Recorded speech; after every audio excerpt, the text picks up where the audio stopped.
गडचिरोली जिल्ह्यातील भामरागड तालुक्यात पुन्हा एकदा नक्षली हालचाली समोर आली आहेत। तालुका मुख्यालयापासून काही किलोमीटर अंतरावर हिदूर दोबूर या मुख्य रस्त्यावर नक्षल्यांनी काही बॅनर आणि पत्रकं चिकटवल्याचं समोर आलं।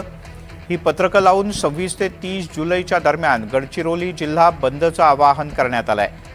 या घटनेनंतर परिसरात पोलीस दलानं आपली गस्त वाढवली आहे, सतर्कता वाढवली आहे। भामरागड तालुक्यातील हिदूर दोबूरच्या मुख्य रस्त्यावर पहाटे नक्षल्यांनी काही बॅनर लावल्याचं आणि पत्रकं टाकल्याचं उघडकीस आलं।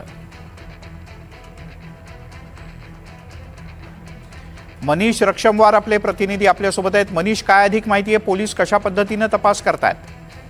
नक्कीच मिलिंदजी, मागील काही दिवसापूर्वी असाच एक प्रकार गडचिरोली जिल्ह्यामध्ये भामरागड तालुक्यामध्ये आढळला होता, परंतु आज सकाळीच त्या तोतया नक्षल्यांना पोलिसांनी अटक केलेली आहे।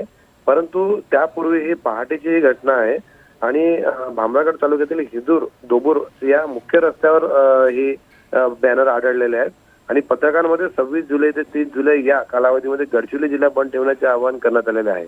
जल, जंगल आणि जमीन या प्रश्नावर संघर्ष करताना अनेक सहकारी शहीद झाल्याचा उल्लेख सुद्धा या पत्रकामध्ये करण्यात आलेला असून त्यांच्या स्मरणार्थ बंद पाळण्याचे आवाहन करण्यात आलेले आहे।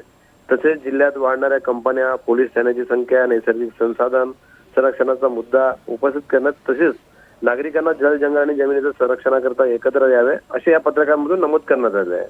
परंतु घटनेची माहिती मिळताच पोलीस अधीक्षक, सुरक्षा यंत्रणा या घटनास्थळी धाव घेऊन पोलीस या घटनेचा शोध करत आहेत। मिलिंदजी, ठीक आहे, तुर्तास धन्यवाद मनीष या सगळ्या माहितीबद्दल।